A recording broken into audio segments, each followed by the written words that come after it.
మనం స్టాక్ మార్కెట్లో ఇన్వెస్ట్ చేద్దాం అనుకున్నప్పుడు ఏదైనా కంపెనీ పెద్ద కంపెనీయా చిన్న కంపెనీ అనేది ఎలా చెక్ చేయాలంటే కంపెనీ షేర్ ప్రైస్ మీద బట్టి చెక్ చేయకండి. అట్లా కాదు, కంపెనీ షేర్ ప్రైస్ పెద్దగా ఉంటుంది పెద్ద కంపెనీ షేర్ ప్రైస్ తక్కువ ఉంటుంది చిన్న కంపెనీ అని కాదు. ఆ కంపెనీ యొక్క మార్కెట్ క్యాపిటలైజేషన్ చూస్తే మీకు అది పెద్ద కంపెనీ చిన్న కంపెనీ అనేది తెలుసండి. సపోజ్ మార్కెట్ క్యాపిటలైజేషన్ అంటే ఏంటి అంటే number of shares into share price అనమాట. ఆ కంపెనీకి ఎన్ని షేర్స్ ఉన్నాయి, ఆ షేర్ ప్రైస్ ఏంటిది, దాన్ని ఇంటూ చేస్తే మీకు వచ్చే వాల్యూ ఉంటుందని దాన్నే మార్కెట్ క్యాపిటలైజేషన్ అంటారు అనమాట. కంపెనీ యొక్క ఓవరాల్ నెట్వర్త్. ఇప్పుడు ఎగ్జాంపుల్కి స్టేట్ బ్యాంక్ ఆఫ్ ఇండియా ఉంది చూడండి, దాని యొక్క షేర్ ప్రైస్ 747 రూపీసే ఉంది. దాని యొక్క మార్కెట్ క్యాపిటలైజేషన్ చూడండి 6.67 lakh crores ఉంది, లక్షల కోట్లు ఉంది.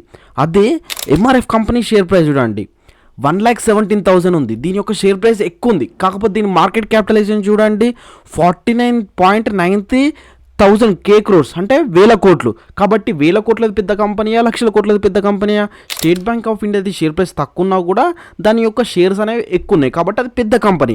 ఎంఆర్ఎఫ్ కంపెనీ షేర్ ప్రైస్ ఎక్కువ ఉన్నా కూడా దాని యొక్క షేర్స్ అనేవి తక్కువ ఉన్నాయి కాబట్టి అది చిన్న కంపెనీ అనమాట. ఓకేనా? ట్రేడింగ్కి సంబంధించి మన డౌట్ ఉంటే కామెంట్ సెక్షన్లో కామెంట్ చేయండి, ఫుల్ వీడియో అనేది ప్రొవైడ్ చేస్తాను. థ్యాంక్ యూ సో మచ్ అండి.